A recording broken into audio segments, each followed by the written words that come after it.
¿qué tal estáis? Bueno, pues como veis aquí estoy de vuelta con además un taller que os tenía prometido hace mucho y bueno, se ha retrasado un poquito, pero de verdad yo creo que va a valer la pena.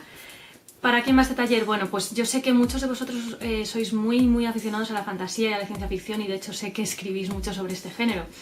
Así que pensando, he creído que sería interesante contar con alguien que nos pueda hablar un poco de este mundo desde el punto de vista de lo que se está vendiendo, de lo que está un poco más en auge, qué tendencias va a haber en este mundo, cómo intentar llegar a publicar, bueno, toda esta serie de cosas. Y he encontrado además a la persona ideal y que desde ya le quiero agradecer que se haya animado a hacer este taller conmigo. Y bueno, os hablo un poquito de él. Él es Alejo Cuervo, él es el director de Ediciones Gigamés, es el dueño de la librería del mismo nombre, Gigamés. Ha sido el organizador de los premios Gigamés y también el editor de la revista Gigamés durante muchos años. Y bueno, seguramente lo que más podéis conocer de su trabajo es que él ha sido quien ha editado con su editorial, valga la redundancia, Canción de Hielo y Fuego. Algunos estáis leyendo la saga y otros seguramente estéis viendo la serie Juego de Tronos, pero desde ya mismo os digo que os tenéis que leer los libros, ¿vale? Así que bueno, lo que he hecho ha sido elaborar una serie de preguntas para Alejo. También en el canal de YouTube algunos me habéis enviado las preguntas que consideráis que pueden ser interesantes y Alejo, desde su punto de vista de todo el recorrido que lleva en el mundo de la fantasía y de la ciencia ficción y además como editor, pues se ha animado a responder estas preguntas. Bueno, no quiero enrollarme más, comenzamos con el taller, vamos a ver ya mismo el resumen y a continuación ya iremos viendo un poco todo. En primer lugar, panorama de la literatura de fantasía y ciencia ficción. A continuación veremos las ventajas de escribir ciencia ficción y fantasía, para seguir con los criterios para seleccionar obras. A continuación veremos el proceso para valorar dichas obras. Seguiremos con las tendencias actuales y las nuevas tendencias en estos géneros. Continuaremos con algunos consejos acerca de cómo titular una obra, para seguir con unos consejos para autores noveles y por último hablaremos de la autopublicación y otras vías para comenzar. Terminaremos con un poquito más de información acerca de Alejo y de su trabajo.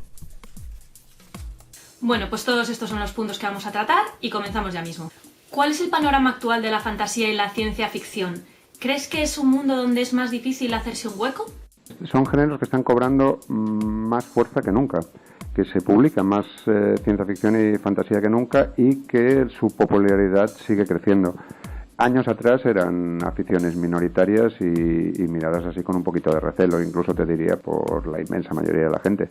Los frikis éramos pocos y aislados. Eso ha cambiado muchísimo. Se produce cada vez más ciencia ficción y más fantasía y hay cada vez más mercado para esos géneros. Lo que pasa es que en paralelo también ha cambiado mucho lo que es el mercado editorial y hay problemas que afectan a todos los ámbitos, no solo la ciencia ficción y la fantasía, sino cualquier ámbito de la literatura y que producen que existan distancias cada vez más grandes entre el bestseller, entre los libros que realmente llegan al gran público y la producción de base o que consigue recaudar poco. Podríamos decir que está en ese contexto, desaparece un poco la clase media de la literatura. Cada vez somos más gente que lee ciencia ficción, pero cada vez leemos menos. Si queréis una explicación rápida, en estos momentos leemos menos porque vemos demasiadas series. ¿Es un género donde es más difícil hacerse un hueco que en otros? No, yo creo al revés, que eso quizá antiguamente podría ser así cuando eran géneros minoritarios y menospreciados, pero eso ha dado un vuelco y sigue cambiando. Cada vez tienen más aceptación y cada vez creo que es más fácil hacerse un hueco. Que ese hueco se traduzca en conseguir ventas significativas o no, eso es harina de otro costal. Los escritores que puedan vivir de su trabajo como escritores me parece que se cuentan con los dedos de una mano. Y no hablo de ciencia ficción y fantasía, sino absolutamente de todos los géneros. O sea que profesionalizarse ya eso es una aspiración muchísimo más jodida. Hacerse un hueco, conseguir publicar, llegar a editar profesionalmente, eso está cada vez más fácil y es cada vez más factible. Ahora la pregunta contraria. ¿Cuáles son las ventajas que tiene especializarse un poco en estos géneros? Te tengo que responder ahí como lector. ¿Por qué que me gusta a mí leer este tipo de género? Yo no me dedico a escribirlo normalmente, por mucho que participe en su producción. Pero digamos la ventaja o el atractivo que tiene para mí es que es más amplio que la literatura realista sería un subconjunto muy pequeño del fantástico.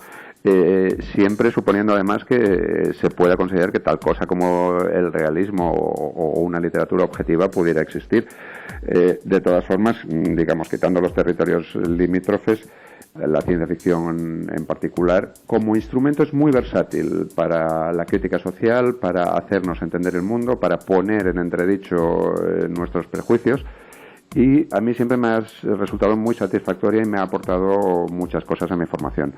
Había un estudio reciente que salió publicado, un estudio médico, académico, que salió publicado hace unos meses, de una gente que se ha dedicado a estudiar la actividad cerebral durante la lectura. Y una de las conclusiones del estudio era que la lectura del género que más zonas distintas del cerebro activa cuando se lee es precisamente la ciencia ficción.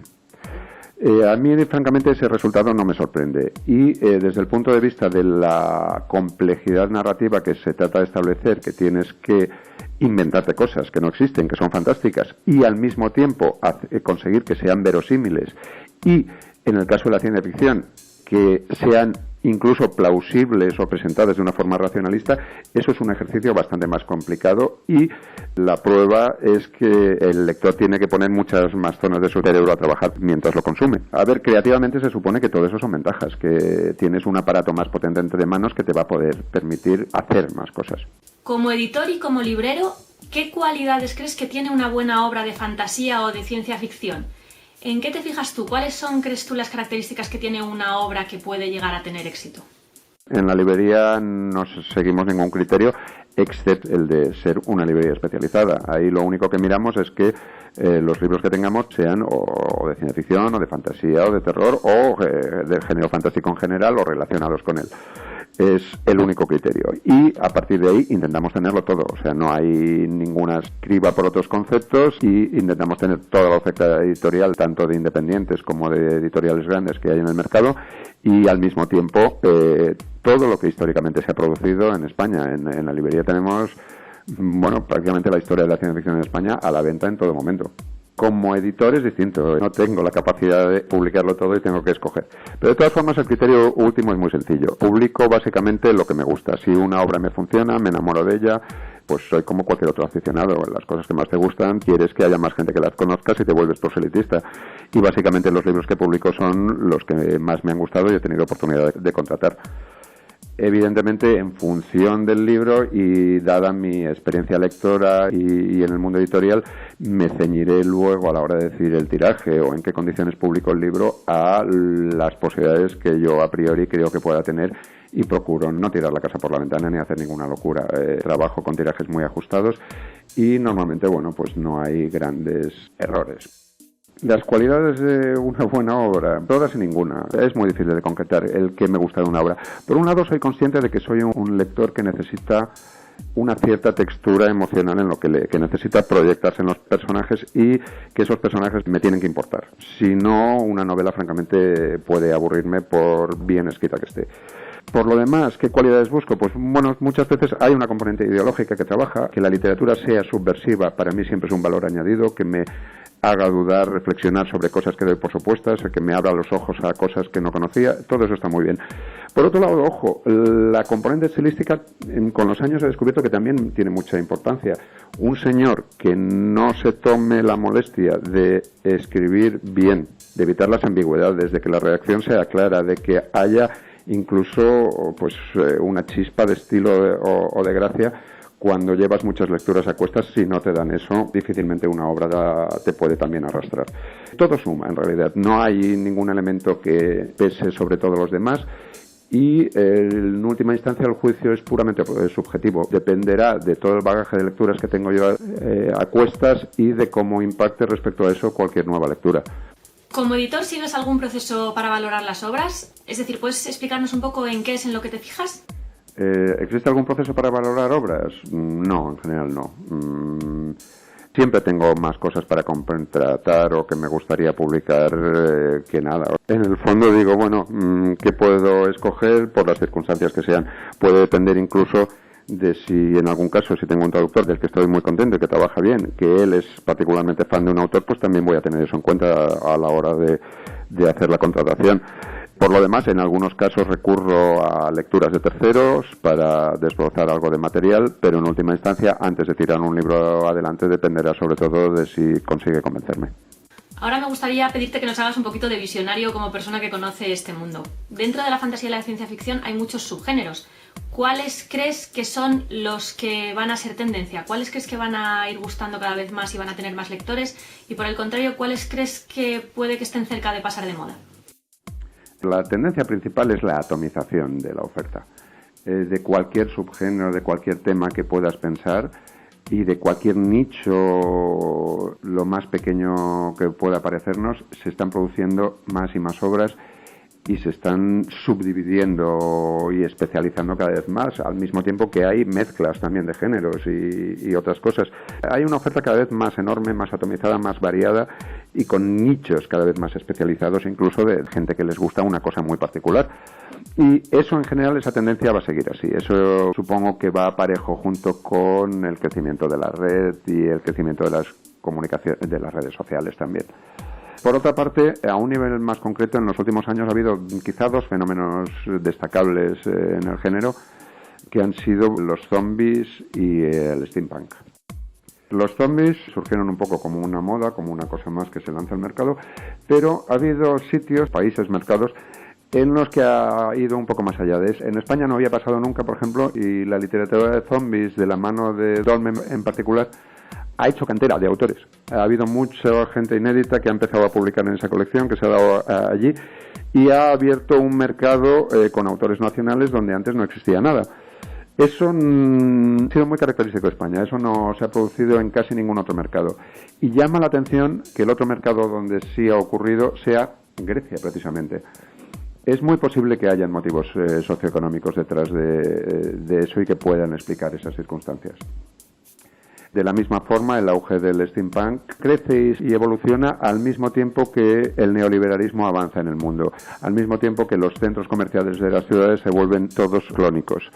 El steampunk se podría entender como una respuesta a eso cuando la gente busca valores estéticos artesanales y vuelve a abrazar valores que se alejan mucho de lo que es la producción en serie y de todos calcados unos de otros. Probablemente haya explicaciones socioeconómicas detrás de ello también, y en general todas esas cosas a posteriori son fáciles de explicar y se pueden analizar sesudamente, que es generalmente a lo que se dedican los académicos. Pero anunciar algo así a priori e intentar pronosticar por dónde van a ir los tiros es estéril. Es decir, intentar ponerse a escribir pensando que es donde voy a poder colocarlo, que es lo que va a pedir el público, no me parece la mejor idea. Muy distinto sería que tengas un editor que tenga muy claro que quiere publicar tal cosa y te la encargue. En ese caso sí, si te ciñes al encargo y trabajas sobre ese tema que te digan. Pero creativamente intentar ver por dónde van a ir los tiros. Bueno, depende también de las lecturas que haga cada uno, de lo que esté al día y de lo que se emocione por alguna cosa nueva. Si alguien decide sumarse a un movimiento porque eso le hace especial tilín, pues adelante, tampoco tiene nada de malo. Que eso no es garantía de que vaya a ir mejor o peor, o son caminos que se pueden seguir pero que no garantizan ningún resultado. Los autores del canal de YouTube también me han pedido consejos a la hora de poner título a sus obras. ¿Podrías darme algún consejo al respecto para ellos? Pues oye, ningún consejo, no hay ninguna receta que yo sepa. Y eso sí, mientras más catchy sea un título de una forma u otra o más transpire de algún modo algún elemento importante de la obra, mejor. Pero fuera de eso, a mí no se me ocurre que decir ni que aconsejarle a nadie. Para el caso de los autores noveles que están deseando publicar sus obras de estos géneros, ¿qué consejos crees que deberían tener en cuenta? ¿Qué les podrías recomendar? Primero de todo es escribir, escribir, escribir. Leer, leer, leer. Escribir, escribir, escribir, leer, leer, leer. Es muy importante también, mientras más se practica la escritura, más te fijas como lector luego en las técnicas, en los recursos y en cómo resuelven los problemas a los que te has enfrentado tú otros autores. Leer es tan importante como escribir, pero solo hay un camino, y es que cortando cojones se aprende a capar. ¿Qué opinas de las obras de autopublicación que publican directamente los autores como forma de darse a conocer en las redes sociales, en internet, etcétera? ¿Crees que es una buena forma de comenzar un recorrido literario y de conseguir lectores? Hay que conformarse con lo que se encuentre. Inicialmente nadie va a poder optar a por un mercado de pago grande fácilmente ni nada. Antiguamente existían los fanzines. Hoy en día tenemos 1000 iniciativas en la red. El consejo ahí sí es, publicar en las condiciones que se puedan y en cuanto se pueda lo antes posible. Autopublicarse, difundirse gratuitamente en la red, todo vale. Lo que sí que daría un consejo, que es que preferentemente que no sea una labor solitaria. Es mucho más fructífero integrarse en algún grupo, relacionarse con otras personas que estén intentando desarrollar esas habilidades, convertirse en escritores. Sirve para cruzarse en manuscritos, para criticarse mutuamente, para corregirse mutuamente, y la verdad es que se progresa mucho más deprisa en equipo que no en solitario. El consejo fundamental sería buscar más contactos, más gente que esté interesada en hacer lo que haces tú, y a partir de ahí embarcarse en proyectos, mientras más mejor. Que algún día eso llegue a devenir en algún proyecto rentable, bueno, pues todo es cuestión de empezar. En estos momentos hay ejemplos de gente que ha empezado autopublicándose y publicando gratuitamente y que luego hace sus pinitos, se autoedita o empieza a hacer negocio y empieza a conseguir tener algunos ingresos por ahí. Hay gente que se conforma con cubrir sus vicios de esos ingresos y poder seguir abasteciéndose de lectura y poder mantener el vicio. Hay quien aspira más. En cualquier caso, lo que sí es evidente es que es un camino muy largo y nada fácil. El otro consejo es la actitud perfeccionista. Se haga lo que se haga siempre, hay que intentar hacerlo lo mejor que se pueda, aunque no sea rentable. Es el mejor camino de aprendizaje. Y bueno, ahora os vamos a hablar un poquito de todo lo que hace Alejo y que hemos hecho al principio, pero un poquito más. Como ya hemos comentado antes, Alejo Cuervo es el director de Ediciones Gigamés y dueño de la librería Gigamés de Barcelona, especializadas las dos en géneros fantásticos de ciencia ficción y terror. En gigamés.com podéis saber todo sobre ambas. El largo recorrido de Alejo en el mundo literario, y especialmente en géneros fantásticos, le convierte en todo un experto en la materia. De ahí que hayamos considerado tan valiosa su colaboración en este canal. Por si queréis profundizar un poco más en su experiencia sobre el mundo editorial y todo lo que sabe de él, os voy a dejar un par de enlaces en los comentarios del vídeo. El primero a su artículo Reproches al sector editorial, donde podéis conocer su visión acerca del panorama del sector y las carencias actuales del mismo. Este artículo forma parte de su libro Exégesis, una recopilación de diversos textos publicados por Alejo Cuervo a lo largo de los años. Os dejamos también el enlace para los que deseéis adquirirlo, y de paso os recomendamos que también echéis un vistazo a la iniciativa de Lectu para lectura de libros electrónicos. Pues nada, hasta aquí el taller de hoy. Espero que os haya gustado mucho. A mí la verdad es que me ha parecido una experiencia muy enriquecedora. Además me parece que Alejo es una persona que ha colaborado encantado. Le agradezco muchísimo su ayuda porque además sé que está muy ocupado. Os animo a que si pasáis por Barcelona visitéis su librería y a que lo sigáis también. Ahora os dejaré pues los enlaces un poco de la editorial y de todo esto. Que os leáis desde ya no solo Canción de Hielo y Fuego, sino algunos libros más en el entorno a este mundo de la fantasía y la ciencia ficción. Y bueno, pues por ahora nada más. Espero que estos consejos os hayan resultado tan útiles como a mí y espero veros en un próximo vídeo. Hasta luego.